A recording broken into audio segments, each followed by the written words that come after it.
Hello बच्चों, कैसे हैं आप लोग। आशा करते हैं कि आप लोग बहुत अच्छे होंगे। एक बार फिर से आप लोगों का हमारे इस यूट्यूब चैनल में स्वागत है। जैसा कि आप लोग जानते हैं, हम लोगों ने क्लास 12th के लिए एक सीरीज़ स्टार्ट किए थे। हम लोग ये जो क्लास 12th है, आप लोग जो बच्चे क्लास 12th में हैं उन लोगों के लिए एक सीरीज़ स्टार्ट किए थे।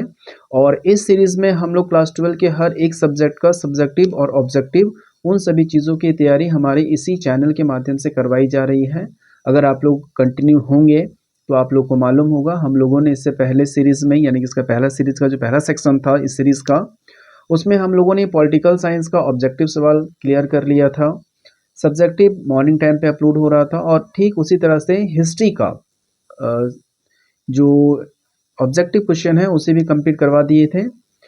उसके बाद जो है ऑब्जेक्टिव के बाद आपका सब्जेक्टिव जो हिस्ट्री का होगा उसे भी आप लोग को अपलोड करवा दिया जाएगा। आप लोग एक बात ज़रूर श्योर रखिएगा, यहाँ जो करवा रहे हैं आपके एग्ज़ाम में 12th के बच्चों के लिए, एग्ज़ाम में से बाहर कुछ भी नहीं पूछा जाएगा। आप लोग ये भी जानते हैं, आप लोग का जो क्वेश्चन पैटर्न है इसके हिसाब से आप लोग का 2 मार्क्स का क्वेश्चन, 3 मार्क्स का क्वेश्चन और 5 मार्क्स का क्वेश्चन आ रहा है। यानी कि एक जो है अति लघु उत्तरीय प्रश्न हो जाएगा, एक आपका दीर्घ उत्तरीय प्रश्न हो जाएगा, लघु उत्तरीय, एक हो जाएगा आपका दीर्घ उत्तरीय। तो आप लोग को 3 टाइप का क्वेश्चन पूछा जाएगा। आप लोग पैटर्न देखे होंगे। आप लोग का जो इस बार का एग्जाम होने वाला है इसमें आप लोग का जो है 30 नंबर का ऑब्जेक्टिव है, जबकि 50 नंबर का आप लोग का सब्जेक्टिव है। तो इसी पैटर्न पर हमारी जो टीम है वो उस पर आपको काम कर रही है। आप लोग के एग्जाम में जो है 30 क्वेश्चन जो है ऑब्जेक्टिव पूछा जाएगा। हम लोग एक एक करके सारा सब्जेक्ट तैयारी आपको करा देंगे। आप लोग भरोसा रखिए कि आप लोग को इससे बाहर जो है कुछ भी नहीं पूछा जाएगा। तो चलिए देखते हैं। और आज जो हम स्टार्ट करने वाले हैं वो इकोनॉमिक्स का है। ये इकोनॉमिक्स का पहला सेट है और धीरे धीरे करते हुए हम लोग इसका करीबन 10 सेट कंप्लीट करेंगे और आप लोग भरोसा रखिए कि आपके एग्जाम में इसी में से आ जाएगा। चलिए देखते हैं।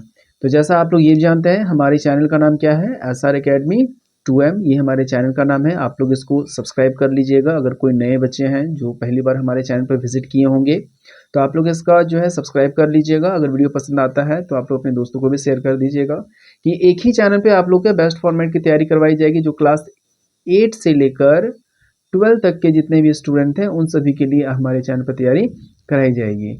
और जल्दी ही आप लोगों के लिए जो बच्चे ग्रेजुएशन में इस बार जाएंगे या गए हैं या जो जाने वाले हैं उन लोगों के लिए भी हमारे चैनल पर इसमें आप लोग के लिए बेस्ट फॉर्मेट की तैयारी करवाई जाएगी। जो भी बच्चे ऑनर्स लेकर पढ़ेंगे उन सभी चीज़ों को लेकर, एडमिशन्स लेकर या जैक बोर्ड के एग्जाम को लेकर जो भी चीज़ अपडेट होगा आपको एक ही चैनल पर मिल जाएगा। तो चलिए देखते हैं और स्टार्ट करते हैं इसका। तो पहला हम आते हैं कि इसमें अगर आप देख रहे होंगे तो हम लोग जो कंप्लीट कर रहे थे इकोनॉमिक्स है, आज इकोनॉमिक्स का पहला सेट है और आराम से देखिएगा और आराम से समझिएगा, क्योंकि इकोनॉमिक्स जो है उसमें डिटेल हम लोग देखेंगे। अधिकतर बच्चों को क्या है, इकोनॉमिक्स में बहुत प्रॉब्लम होता है, तो आप लोग इसको ध्यान से देखिएगा। धीरे धीरे हम लोग सब्जेक्टिव भी लेकर आएंगे और सब्जेक्टिव को भी हम लोग लाइन बाय लाइन जो है आप लोग को समझाते हुए चलेंगे। चलिए देखते हैं। पहला सवाल पे आते हैं। पहला सवाल में क्या है कि किसने कहा कि अर्थशास्त्र जो है वो धन का विज्ञान है। ठीक है, तो देखिए सबसे पहला सवाल में है कि किसके द्वारा ये कहा गया कि जो अर्थशास्त्र है वो क्या है, धन का विज्ञान। देखिए आपके पास 4 ऑप्शन दिया गया है और इसका जो आंसर होगा वो जाएगा आपका option number C, Adam Smith. तो देखिए इसके बारे में थोड़ा सा समझिएगा। एडम स्मिथ ने अपनी ये किताब लिखी थी 1776 में, यानी कि 1776 में, 1776।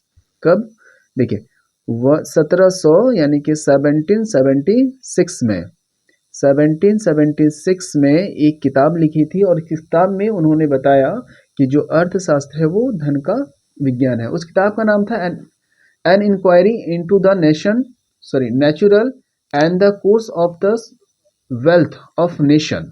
ठीक है, इनका बुक का पूरा नाम है। आप लोगों को कमेंट पे इस बुक का पूरा नाम मिल जाएगा, आप लोग कमेंट कर दीजिएगा, अगर होगा तो हम इसके बुक का पूरा नाम जो है लिख देंगे।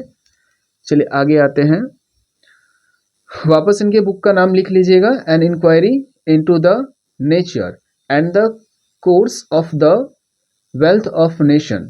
ठीक है, इन्होंने अर्थशास्त्र के बारे में इस किताब में बताया है। क्वेश्चन नंबर 2 पर आते हैं। लिखा है व्यष्टि अर्थशास्त्र में सम्मिलित होता है। देखिए अर्थशास्त्र की जो है वो 2 शाखा होती है, एक होती है व्यष्टि, एक होता है समष्टि। व्यष्टि क्या होता है कि किसी एक व्यक्ति के बारे में बात करते हैं और समष्टि क्या होता है, जो समस्त के बारे में बात करते हैं। अब देखिए व्यय, व्यय माने व्यक्ति, एक व्यक्ति के बारे में, ध्यान रखिएगा। व्यय मैंने एक व्यक्ति के बारे में, छोटे संगठन के बारे में जब बात होता है, यानी छोटे जो व्यक्तिगत जो मामले होते हैं, जो अर्थशास्त्र होता है जिसमें अंदर एक व्यक्ति अपने बारे में, अपने पूंजी के बारे में सोचता है, उसे कहा जाता है व्यष्टि अर्थशास्त्र। और समष्टि अर्थशास्त्र में क्या होता है कि पूरे देश का, पूरे क्षेत्र का या तो पूरे अर्थव्यवस्था का जो अध्ययन किया जाता है उसे समष्टि अर्थशास्त्र कहा जाता है। तो पूछा गया है कि व्यष्टि अर्थशास्त्र में क्या शामिल होता है। देखिए, व्यक्तिगत के बारे में, छोटी छोटी इकाइयों के बारे में और व्यक्तिगत मूल्य के निर्धारण के बारे में होता है, यानी कि इनमें से हो जाएगा आपका सभी। आशा करते हैं समझ में आया होगा। आगे क्वेश्चन पे आते हैं। लिखा है कि अर्थव्यवस्था की केंद्रीय समस्याएं क्या होती है। देखिए, एक अर्थव्यवस्था में ना बहुत सारी समस्याएं होती है, अनगिनत जो है वो समस्याएं होती है। जैसे कि वस्तु का उत्पादन करना, माने क्या उत्पादन किया जाए, कैसे उत्पादन किया जाए, या आंकड़ों का बंटवारा कैसे किया जाए, उनका आर्थिक विकास कैसे हो। तो इनका आंसर जो है इसमें सभी हो जाएगा, इनमें से सभी, यानी कि ऑप्शन नंबर डी। आगे बढ़ते हैं, क्वेश्चन नंबर 4 पे आते हैं। लिखा है, उस वक्र का नाम बताइए जो आर्थिक समस्या को दर्शाता है। देखिए, आर्थिक समस्या को दर्शाने के लिए, ये जो आर्थिक समस्या है उसे दर्शाने के लिए अनेक वक्रों का प्रयोग किया जाता है। जैसे कि मांग वक्र हो गया, उत्पादन संभावना वक्र हो गया, एक कुजनेत्स वक्र भी आता है जो असमानता और आय के बारे में बताती है। जैसे कि बताया, मांग वक्र में क्या होता है कि मांग और मुद्रा के बारे में बात की जाती है। उत्पादन संभावना वक्र में क्या होता है कि उत्पादन के बारे में बात किया जाता है। तो इसमें से जो आंसर हो जाएगा आपका उत्पादन संभावना वक्र होगा, यानी कि ऑप्शन नंबर डी। आगे बढ़ते हैं क्वेश्चन नंबर 5 में। 5 में क्या पूछा गया है कि जब कुल उपयोगिता होती है, कुल उपयोगिता होती है माने कुल उपयोगिता अधिक होती है, तो सीमांत उपयोगिता क्या होती है। तो इसका आंसर हो जाएगा आपका ऑप्शन नंबर सी, 0। ध्यान रहेगा, कुल उपयोगिता जब अधिकतम होगी तो सीमांत उपयोगिता 0 हो जाएगी। आगे बढ़ते हैं, क्वेश्चन नंबर 6 पे आते हैं। 6 में के अवसर लागत का वैकल्पिक नाम क्या है। तो देखिए, ऑप्शन में दिया नहीं है, आप लिख लीजिएगा। अवसर लागत को जो वैकल्पिक नाम होता है उसका नाम है आर्थिक लागत। क्या नाम है? आर्थिक लागत। आप लिख लीजिएगा, इसमें ऑप्शन में नहीं दिया हुआ है, आर्थिक लागत होगा। क्वेश्चन नंबर आते हैं 7 में। निम्नलिखित में से मांग को प्रभावित करने वाला कारक कौन सा है। देखिए, इसमें आपका 4 ऑप्शन दिया हुआ है। पूछा गया है कि इसमें मांग जो होता है वो कैसे प्रभावित होती है। तो देखिए, एक अर्थव्यवस्था में जो मांग जो होता है वो अलग अलग चीज़ों पर प्रभावित होता है। जैसे कि वस्तु की कीमत क्या है। देखिए, पहला क्या बताएं, वस्तु की कीमत पर निर्भर करता है कि अगर वस्तु की कीमत जिस तरह से होगा, अगर वस्तु की कीमत कम होगा तो मांग ज़्यादा होगा, वस्तु की कीमत ज़्यादा होगा तो मांग कम हो जाएगा।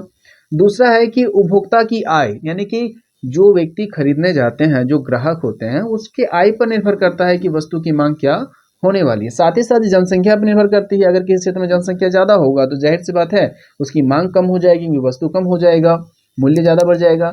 और साथ ही साथ देखा जाता है कि वहाँ का विज्ञापन कैसा है और सरकारी नीतियाँ कैसी है। ठीक है, तो एक मांग को प्रभावित करने वाला बहुत सा कारण होता है, लेकिन इस ऑप्शन के अकॉर्डिंग देखेंगे तो उत्पादन की तकनीकी पर निर्भर नहीं करता है, साधन की कीमत पर भी नहीं होता है। क्या निर्भर करता है? उपभोक्ता की आय होगा, ऑप्शन के अकॉर्डिंग। ठीक है, चलिए क्वेश्चन नंबर आते हैं 8 में। 8 में क्या बोला गया है कि उपयोगिता की माप की इकाई क्या है। तो उपयोगिता को मापने के लिए यूटिल्स का इस्तेमाल किया जाता है, ऑप्शन नंबर ए होगा। और इसका निर्धारण किया था मार्शल ने।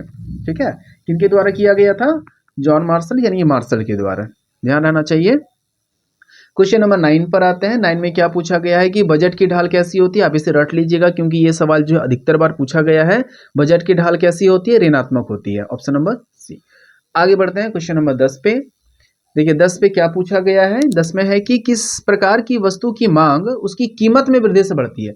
अब ये सवाल को थोड़ा ध्यान से देखिएगा। ऐसी कौन सी वस्तु है जिसकी जो मांग है उसकी कीमत की वृद्धि से बढ़ती है, यानी कि अगर उसकी कीमत को बढ़ा दिया जाए तो उसकी मांग जो है वो ज्यादा बढ़ जाता है। तो मेरे अनुरूप जो इसका आंसर है विलासिता की वस्तुएं, जो बने दिखावे की वस्तुएं, विलासिता की वस्तुएं। ठीक है, तो इसका आंसर जो है विलासिता की वस्तु हो जाएगा। तो आशा है कि आप लोगों को ये जो वीडियो है वो पसंद आ रहा होगा। अगर हमारा यह प्रयास अच्छा लग रहा है और वीडियो अगर पसंद आ रही है तो आप अपने दोस्तों को जरूर शेयर कीजिए। जिनका भी इकोनॉमिक्स है या अदर सब्जेक्ट है, जो भी तैयारी कर रहे हैं 2025 में एग्जाम देने के लिए। जैसा आप लोग जानते हैं, आप लोग का एग्जाम जो है फरवरी में डिक्लेयर कर दिया गया है। फरवरी में आप लोग का किसी भी हालत में यानी कि आपका एग्जाम हो जाएगा। तो आपका एक ही ऐसा चैनल है जिसमें आप लोग के लिए हर एक सब्जेक्ट की तैयारी जो है हमारे चैनल में, हर एक सब्जेक्ट, चाहे वो कोई भी सब्जेक्ट का हो, आप लोगों का बेस्ट फॉर्मेट की तैयारी हमारे चैनल पर कराई जाएगी। आप लोग कमेंट जरूर कीजिएगा कि सर आप लोग को जो है अगला वीडियो किस सब्जेक्ट पर चाहिए। तो उम्मीद है कि आपको 1 से 10 तक समझ में आया होगा। क्वेश्चन नंबर 11 में आते हैं। 11 में क्या सवाल पूछा गया है उसको देखते हैं। ठीक है, अगर वीडियो पसंद आ रही है तो लाइक ज़रूर कीजिएगा। आपकी एक लाइक से हमें बहुत ज़्यादा खुशी मिलती है और हम लोग और ज़्यादा मेहनत से इसमें काम करते हैं। चलिए आगे देखिए, क्वेश्चन क्या पूछा गया है कि दीर्घकालीन उत्पादन मात्रा में, यानी कि जब दीर्घकालीन उत्पादन किया जाए तो उसके अतिरिक्त इकाई में जो वृद्धि होती है तो उत्पादन लागत में होने वाला वृद्धि को क्या कहा जाता है? तो इसे सीमांत लागत कहा जाता है। ठीक है, क्या होगा? सीमांत लागत। सब्जेक्टिव जब कराएंगे, देखिए ऑब्जेक्टिव खत्म होने के बाद जब सब्जेक्टिव कराएंगे तो आप लोग को जो है सारी चीज़ें, जैसे कि सीमांत लागत क्या होती है, औसत लागत क्या होता है, या अवसर लागत क्या होता है, या जितनी भी चीज़ें सबका डिटेल जो है आप लोग को नोट्स करवाया जाएगा। तो हमारे चैनल पर बने रहिएगा। क्वेश्चन नंबर 12 में आते हैं। देखिए 12 में क्या है कि दीर्घकालीन उत्पादन। देखिए ये क्वेश्चन जो है वो गलत टाइपिंग किया हुआ है, पता नहीं यहाँ पे क्या टाइपिंग किया हुआ है, ये गलत क्वेश्चन है तो इसका डिस्कशन नहीं करते हैं, क्योंकि हमें लगता है कि ये क्वेश्चन गलत टाइपिंग हुआ है, तो इस क्वेश्चन को छोड़ दीजिएगा। क्वेश्चन आते हैं 13 में, लिखा है पूर्ण प्रतियोगिता बाजार में फार्मों की संख्या कितनी होती है? तो देखिए एक पूर्ण प्रतियोगिता बाजार में जो फार्म होता है वो अधिक होता है। ठीक है, जैसे आप बाजार चले जाइए, बाजार में बहुत सारा दुकान होगा। आगे बढ़ते हैं, क्वेश्चन नंबर आते हैं 14 में।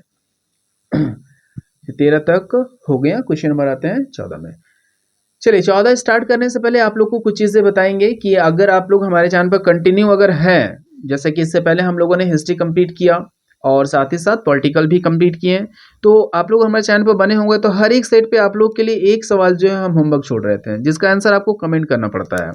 तो आपको हम इस सवाल में, यानी कि इस सेट में जो सवाल है, ये क्वेश्चन नंबर 14 जो है हम आप लोग के लिए होमवर्क छोड़ रहे हैं। आप लोग कमेंट करके हमें बताइए कि इसका आंसर क्या होगा। ठीक है, चलिए क्वेश्चन नंबर आते हैं 15 में। 15 में आते हैं, लिखा है एल्फ्रेड मार्शल के अनुसार, है ना, एल्फ्रेड मार्शल के अनुसार योग्यता की माप की इकाई क्या होती है? तो देखिए ऑप्शन नंबर हो जाएगा ए। अभी ऊपर में थोड़ा देर पहले डिस्कस किए भी थे। क्वेश्चन नंबर 16 में आते हैं, निम्नलिखित में से किस वक्र का आकार उल्टा आकृति का होता है? मैंने देखिए निम्नलिखित में से किसका जो आकार है वो उल्टा यू के जैसा होता है, तो इसका आंसर होगा सीमांत लागत का भी होता है और औसत लागत का भी होता है। ठीक है, यानी कि इसका आंसर दोनों होना चाहिए था। क्वेश्चन नंबर आते हैं 17 में। देखा है 17 में क्या लिखा गया है कि कॉब डगलस उत्पादन फलन, यानी कि कॉब डगलस का एक इक्वेशन दिया हुआ है Q इक्वल टू ALK, तो इसका जो है पैमाने का प्रतिफल क्या होता है? तो जरा देखिएगा, ध्यान देने वाली बात है। अगर पूर्ण प्रतियोगिता, अरे इसका तो ऑप्शन ही नहीं है, इस 17 का तो ऑप्शन ही नहीं है। देखिए ऑप्शन टाइपिंग मिस्टेक है। क्वेश्चन नंबर 18 में आते हैं, इसको छोड़ देते हैं, आगे अगर कोई सेट पर अगर आएगा तो इसके बारे में हम लोग इसके बारे में डिस्कस कर देंगे। ठीक है, क्वेश्चन नंबर 18 पर आइएगा। देखिए लिखा है एक अधिकार में वस्तु की जो मांग है, वस्तु की जो कीमत है, जिसे पी से, पी यानी प्राइस, और सीमांत लागत यानी कि एमसी में क्या संबंध होता है? तो जरा ध्यान देने वाली बात है कि पूर्ण प्रतियोगिता अगर बाजार होता है, कौन सा?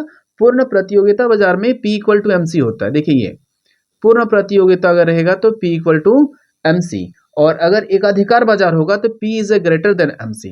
ध्यान रहेगा, P इक्वल टू MC कब होगा? पूर्ण प्रतियोगिता बाजार में, और एकाधिकार में P ग्रेटर देन MC। तो देखिए यहाँ पे क्या है, एकाधिकार पूछा गया, यानी कि आंसर क्या हो जाएगा? ऑप्शन नंबर सी।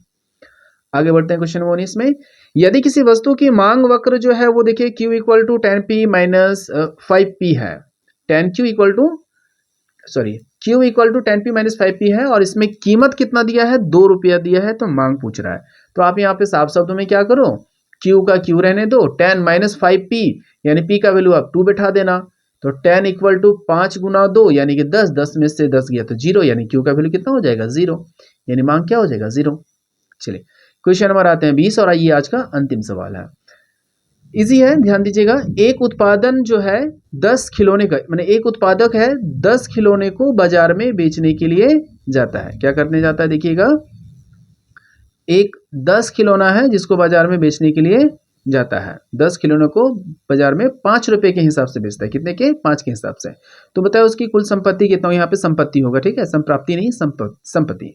तो बताइए एक खिलौने का दाम है 5 रुपया, तो 10 खिलौने कितना होगा? 5 × 50, यानी ऑप्शन नंबर सी हो जाएगा।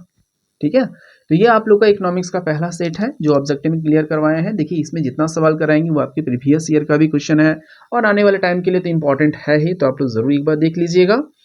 और जैसे जैसे हम लोग आगे बढ़ेंगे वैसे वैसे आप लोग का इकोनॉमिक्स का जो भी डाउट है सब क्लियर हो जाएगा, और इसका जब सब्जेक्टिव कराएंगे तो जो छोटा मोटा डाउट और बचेगा उन सारी चीज़ें भी आप लोगों को कंप्लीट करवा दिया जाएगा।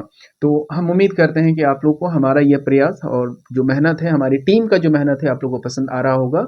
अगर वीडियो पसंद आ रही है और हमारा मेहनत अगर पसंद आ रहा है तो आप लोग हमारे चैनल को सब्सक्राइब कर लीजिए, और साथ ही साथ अपने दोस्तों को शेयर कर दीजिए। कमेंट जरूर कीजिएगा ताकि हमें पता चले कि आप लोग अगला वीडियो किस सब्जेक्ट पर चाहते हैं, और हमारी प्रयास है कि आप लोगों के लिए बेस्ट तैयारी जो है करवाई जाए। फिर मिलते हैं नेक्स्ट वीडियो में, तब तक के लिए जय हिंद,